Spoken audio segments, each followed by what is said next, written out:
स्वतंत्रता। प्राकृतिक स्वतंत्रता का तात्पर्य यह है, जो इसके समर्थक विद्वान हैं वो ये मानते हैं कि स्वतंत्रता राज्य के द्वारा प्रदान करने वाली वस्तु नहीं है, बल्कि स्वतंत्रता स्वयं सिद्ध है। प्रत्येक व्यक्ति स्वतंत्र पैदा होता है और वो स्वतंत्र ही है, यानी कि स्वतंत्रता स्वयं सिद्ध है, उसे कोई प्रदान नहीं कर सकता। प्राकृतिक रूप से सभी व्यक्तियों को स्वतंत्रता प्राप्त है। जैसे रूसो की कोटेशन हम कह सकते हैं, व्यक्ति स्वतंत्र पैदा होता है लेकिन वो सर्वत्र बंधनों से जकड़ा हुआ रहता है। स्वतंत्रता का तात्पर्य, प्राकृतिक स्वतंत्रता का तात्पर्य व्यक्ति को अपने इच्छा अनुसार कार्य करने की असीमित स्वतंत्रता है। लेकिन यदि वास्तव में इसका अर्थ देखा जाए कि प्राकृतिक रूप से सभी व्यक्तियों को स्वतंत्रता प्रदान कर दी जाए, कोई भी व्यक्ति कोई भी कार्य करने के लिए स्वतंत्र हो, तो इसका सीधा साधा मतलब ये निकलता है कि जो सबल व्यक्ति है वो स्वतंत्रता का प्रयोग करेंगे और निर्बल व्यक्ति उनके अधीन रहेंगे। तो स्वतंत्रता की ये प्राकृतिक अवधारणा इस रूप में मान्य नहीं है कि व्यक्ति जो चाहे वो कार्य करने के लिए स्वतंत्र है, बल्कि स्वतंत्रता की प्राकृतिक धारणा को हम इस अनुसार भी परिभाषित कर सकते हैं कि व्यक्ति के अंदर स्वाभाविक रूप से कुछ प्रवृत्तियां होती है। उन प्रवृत्तियों के अनुसार, या कह सकते हैं उन गुणों को राज्य इस प्रकार की परिस्थितियां प्रदान करे कि व्यक्ति अपने उन स्वाभाविक गुणों का विकास कर सके। यानी कि जो प्राकृतिक गुण है व्यक्ति के अंदर, उन गुणों का विकास करने के लिए राज्य के द्वारा जो परिस्थितियां प्रदान की जाती है वो प्राकृतिक स्वतंत्रता। दूसरा, प्राकृतिक स्वतंत्रता के अंतर्गत हम ये भी कह सकते हैं कि सभी व्यक्ति प्राकृतिक रूप से समान है, यानी कि मनुष्य के रूप में जब व्यक्ति जन्म लिया है तो सभी व्यक्ति समान है और उनको जो स्वतंत्रता प्रदान की जाएगी वो बिना किसी भेदभाव के समान रूप से प्रदान की जाएगी। तो प्राकृतिक स्वतंत्रता का तात्पर्य, जो संविधावादी विचारक ये मानते हैं कि राज्य की स्थापना से पूर्व भी व्यक्तियों को स्वतंत्रता प्राप्त थी, लेकिन इस रूप में प्राकृतिक स्वतंत्रता को इस रूप में अपनाना कि व्यक्ति जो चाहे वो कार्य करने के लिए स्वतंत्र है, वो सही नहीं है, क्योंकि ये एक मत्स्य न्याय के रूप में परिवर्तित हो जाता है। तो प्राकृतिक स्वतंत्रता का तात्पर्य हम इस रूप में ले सकते हैं कि व्यक्ति समान है और समान रूप से स्वतंत्रता का प्रयोग करने के अधिकारी हैं। दूसरा, इसके अंतर्गत व्यक्तिगत स्वतंत्रता। व्यक्तिगत स्वतंत्रता का सबसे प्रमुख समर्थक विचारक मील है। वो ये कहते हैं कि व्यक्ति अपने शरीर, अपने मस्तिष्क और अपनी आत्मा के ऊपर संप्रभु है। व्यक्तिगत स्वतंत्रता का तात्पर्य ये कह सकते हैं कि जिन कार्यों का संबंध व्यक्ति के स्वयं से है, उनके ऊपर व्यक्ति स्वतंत्र है। जैसे क्या खाना है, क्या पहनना है, कैसे रहना है, क्या करना है, इनका संबंध व्यक्ति के स्वयं से है और व्यक्ति के स्वयं से होने के कारण व्यक्ति इनके संबंध में स्वतंत्र रूप से आचरण कर सकता है, या इसके संबंध में व्यक्ति के ऊपर किसी भी प्रकार का कोई बंधन नहीं होना चाहिए कि उसे क्या पहनना है, कहाँ जाना है, क्या करना है, कैसे रहना है, क्या पीना है, इसके ऊपर व्यक्ति स्वतंत्र होना चाहिए, इसके ऊपर कोई बंधन नहीं होना चाहिए। लेकिन इसके अंतर्गत भी कुछ विद्वान ये कहते हैं कि सार्वजनिक स्वास्थ्य, सार्वजनिक व्यवस्था और व्यक्ति के स्वयं के कल्याण के लिए भी व्यक्ति के इनके ऊपर भी व्यक्तिगत स्वतंत्रता के ऊपर भी प्रतिबंध आवश्यक है, क्योंकि व्यक्ति समाज में रहता है, इसलिए ऐसा कोई कार्य संभव नहीं है जिसका प्रभाव दूसरे व्यक्तियों के ऊपर नहीं पड़ता है। जैसे अगर व्यक्ति को ये स्वतंत्रता, व्यक्तिगत स्वतंत्रता के अंतर्गत यदि व्यक्ति ये माने कि शराब पीऊं या नहीं पीऊं ये मेरी मर्जी है, मेरी स्वतंत्रता है, तो उसका शराब का प्रभाव उसका स्वयं पर, स्वयं के स्वास्थ्य पर तो पड़ता ही पड़ता है, उसके घर परिवार पर पड़ता है, उसके आसपास के माहौल पर पड़ता है। तो व्यक्तिगत स्वतंत्रता यदि दूसरों के ऊपर प्रभाव डालती है तो उसका नकारात्मक यदि प्रभाव है तो उसके ऊपर प्रतिबंध लगाया जा सकता है। लेकिन फिर भी इसके अंतर्गत विद्वान ये मानते हैं व्यक्तिगत स्वतंत्रता के अंतर्गत, जहां व्यक्तिगत स्वतंत्रता का प्रभाव दूसरों के ऊपर नकारात्मक रूप से नहीं पड़ता है, वहां व्यक्ति को अपने अनुसार जीने की स्वतंत्रता होनी चाहिए। यानी कि अपने अनुसार क्या पहनना है जिसका नकारात्मक या दुष्परिणाम समाज के ऊपर या अन्य व्यक्तियों के ऊपर नहीं पड़ता है, वहां तक व्यक्ति को स्वतंत्र रूप से व्यक्तिगत रूप से जीवन व्यतीत करने की स्वतंत्रता होनी चाहिए। नेक्स्ट इसके अंतर्गत नागरिक स्वतंत्रता। नागरिक स्वतंत्रता का तात्पर्य एक व्यक्ति राज्य का नागरिक होने के नाते उसे कुछ स्वतंत्रताएं प्राप्त होती है, जिसे नागरिक स्वतंत्रता कहा जा सकता है।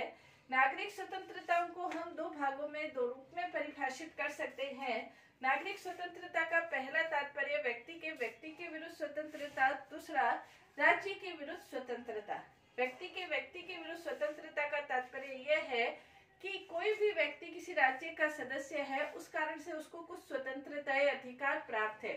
यदि कोई दूसरा व्यक्ति उस अधिकार या स्वतंत्रता के ऊपर बाधा उत्पन्न करता है, हनन करता है, तो व्यक्ति के द्वारा संरक्षण लिया जा सकता है। न सिर्फ व्यक्तियों के विरुद्ध बल्कि राज्य के विरुद्ध भी। राज्य के अधिकारी, कर्मचारी यदि व्यक्ति की स्वतंत्रता का हनन करते हैं तो राज्य के द्वारा संरक्षण लिया जा सकता है। तो नागरिक स्वतंत्रता एक राज्य विशेष का नागरिक होने के नाते जब व्यक्ति को प्राप्त होती है तो उसे नागरिक स्वतंत्रता कहा जाता है। इसके अंतर्गत हम कह सकते हैं कि जिस राज्य के अंतर्गत, जिस राज्य में नागरिक स्वतंत्रताओं का स्तर जितना ज्यादा होगा, उस राज्य को उतना ही ज्यादा लोक कल्याणकारी राज्य कहा जा सकता है। जहां नागरिक स्वतंत्रताओं का स्तर बहुत अधिक होता है, वहां लोक कल्याणकारी राज्य कहा जा सकता है। नेक्स्ट है राजनीतिक स्वतंत्रता। राजनीतिक स्वतंत्रता जैसे इसके नाम से ही स्पष्ट है, राज्य के कार्यों में सक्रिय रूप से भाग लेने की जो स्वतंत्रता है, व्यक्ति राज्य के कार्यों में कितना सक्रिय रूप से भाग लेता है या भाग लेने की उसकी स्वतंत्रता है, उसे राजनीतिक स्वतंत्रता कहा जा सकता है। जैसे लॉस्की ये कहते हैं, राज्य के कार्यों में सक्रिय रूप से भाग लेने की शक्ति ही राजनीतिक स्वतंत्रता कहलाती है। राजनीतिक स्वतंत्रता के अंतर्गत विभिन्न प्रकार की स्वतंत्रताओं को हम शामिल कर सकते हैं। जैसे राजनीतिक स्वतंत्रता में मतदान की स्वतंत्रता, व्यक्ति को अपनी इच्छा के अनुसार अपना प्रतिनिधि निर्वाचित करने की स्वतंत्रता, मतदान की स्वतंत्रता।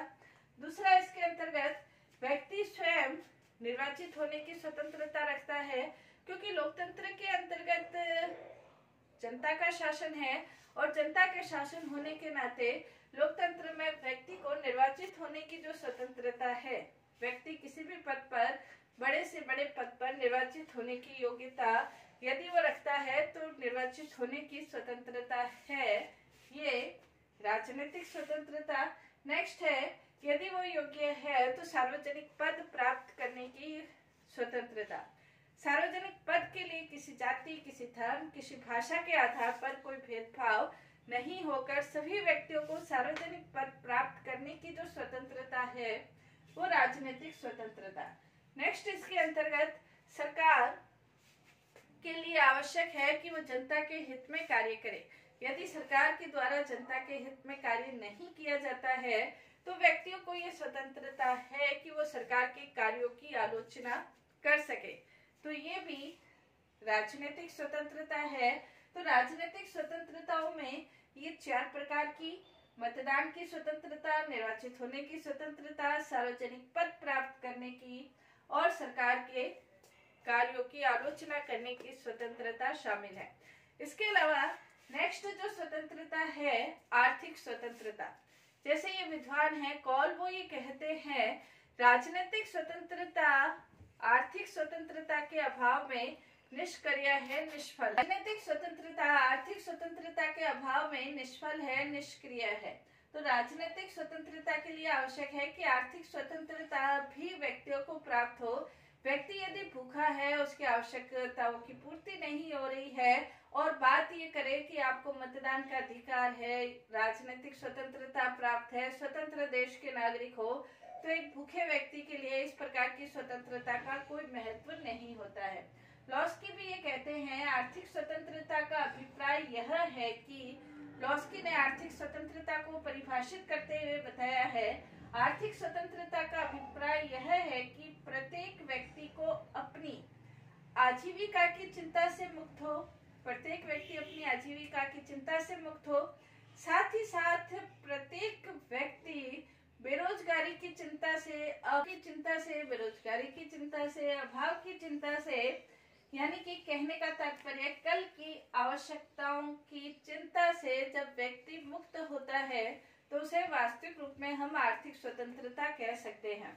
व्यक्ति को अपने रोजगार की, अपने अपर्याप्तता की, अभाव की चिंता नहीं होकर व्यक्ति अपनी आजीविका की चिंता से मुक्त रहकर जब व्यक्ति अपना जीवन व्यतीत करता है तो उसे आर्थिक स्वतंत्रता कहा जाता है। यानी कि व्यक्ति को रोटी, कपड़ा, मकान, स्वास्थ्य, शिक्षा, इसकी स्वतंत्रता हो और व्यक्ति आराम से अपना जीवन यापन कर सके, ये आर्थिक स्वतंत्रता। नेक्स्ट इसके अंतर्गत राष्ट्रीय स्वतंत्रता। कोई भी राष्ट्र पराधीन होकर अपना जीवन व्यतीत नहीं कर सकता, विकास नहीं कर सकता। उस राष्ट्र के अंतर्गत, पराधीन राष्ट्र के अंतर्गत रहने वाले लोग भी अपना व्यक्तित्व का विकास समुचित रूप से नहीं कर सकते एक पराधीन देश के नागरिक। राष्ट्रीय स्वतंत्रता का मतलब एक राष्ट्र अपने अनुसार अपनी शासन व्यवस्था को संचालित करे, उसके ऊपर आंतरिक रूप से, बाह्य रूप से किसी दूसरे राष्ट्र का अधिकार नहीं होना चाहिए। वो अपने कानूनों का निर्माण, योजनाओं के निर्माण में अपनी स्वतंत्रता का प्रयोग करते हुए कार्य करे, ये राष्ट्रीय स्वतंत्रता है। प्रत्येक राष्ट्र अपने सांस्कृतिक परंपराओं के अनुसार, अपने देश की आवश्यकताओं के अनुसार अपनी नीति, कानून और कार्यों को क्रियान्वित करे, दूसरे राष्ट्र का हस्तक्षेप न हो, वो राष्ट्रीय स्वतंत्रता। नेक्स्ट इसके अंतर्गत नैतिक स्वतंत्रता। कुछ विद्वान ये मानते हैं कि सभी स्वतंत्रताओं का जो मूल आधार है वो नैतिक स्वतंत्रता है। यदि व्यक्ति नैतिक रूप से स्वतंत्र नहीं है तो वो किसी भी प्रकार की स्वतंत्रताओं का उपभोग वास्तविक रूप में नहीं कर पाता है। नैतिक स्वतंत्रता से तात्पर्य यह है कि व्यक्ति बिना किसी लोभ, लालच और इच्छा के अपने मानसिक विकास के अनुसार, अपनी विवेकपूर्ण शक्ति के अनुसार अपना जीवन स्वयं के अनुसार व्यतीत कर सके, ये नैतिक स्वतंत्रता। यानी कि व्यक्ति बिना किसी दबाव के, बिना किसी लोभ और लालच के, बिना किसी महत्वाकांक्षा के, ईर्ष्या, द्वेष, छल, कपट, इन भावों के बिना जब व्यक्ति अपना जीवन व्यतीत करता है तो उसे नैतिक स्वतंत्रता कहा जा सकता है। और इसके अंतर्गत कांटे जैसे विचारक है वो ये कहते हैं, व्यक्ति की विवेकपूर्ण शक्ति ही उसकी वास्तविक स्वतंत्रता है। यदि व्यक्ति किसी न किसी प्रकार की इच्छा या व्यक्ति किसी न किसी व्यक्ति के दबाव के अंतर्गत रहते हुए कार्य करता है, या व्यक्ति किसी लोभ, लालच, रिश्वत के अंतर्गत रहते हुए कार्य करता है, या व्यक्ति किसी न किसी महत्वाकांक्षा या भ्रष्टाचार में लिप्त है, तो उसे हम नैतिक रूप से स्वतंत्र नहीं कहेंगे। बाकी चाहे उसे दूसरे कितनी भी प्रकार की स्वतंत्रताएं प्राप्त हो, यदि व्यक्ति, जैसे हम कहे कि यदि व्यक्ति नशे का आदी है तो उसे चाहे कितनी भी प्रकार की स्वतंत्रता दे दी जाए, आर्थिक स्वतंत्रता, राजनीतिक स्वतंत्रता, उसके लिए वो अन्य किसी भी प्रकार की स्वतंत्रताओं का कोई महत्व नहीं रह जाता है। इसलिए नैतिक स्वतंत्रता, जहां व्यक्ति अपनी मानसिक परिपक्वता के आधार पर नैतिक रूप से बिना किसी लोभ लालच के व्यक्ति अपना जीवन व्यतीत करता है तो उसे नैतिक स्वतंत्रता कहा जाता है। नेक्स्ट है धार्मिक स्वतंत्रता। धार्मिक स्वतंत्रता का तात्पर्य यह है कि व्यक्ति को अपने अंतःकरण के अनुसार, अपने विश्वास के अनुसार किसी भी धर्म को मानने की, उसके प्रचार करने की, उसके सिद्धांतों को अपने आचरण में लाने की स्वतंत्रता धार्मिक स्वतंत्रता के अंतर्गत आती है। व्यक्ति किसी में भी, किसी भी धर्म में, किसी भी धर्म की पूजा पद्धति में, सिद्धांतों में विश्वास कर सकता है और इस अंतःकरण की स्वतंत्रता के अनुसार व्यक्ति का अपने व्यक्तित्व का विकास संभव हो पाता है। तो ये धार्मिक स्वतंत्रता हम कह सकते हैं। तो ये स्वतंत्रता के विविध रूप है, जिसके अंतर्गत आज हमने स्वतंत्रता को प्राकृतिक, नागरिक, राष्ट्रीय, राजनीतिक, आर्थिक, धार्मिक और नैतिक स्वतंत्रता के विविध रूप विद्वानों ने बताए हैं। धन्यवाद।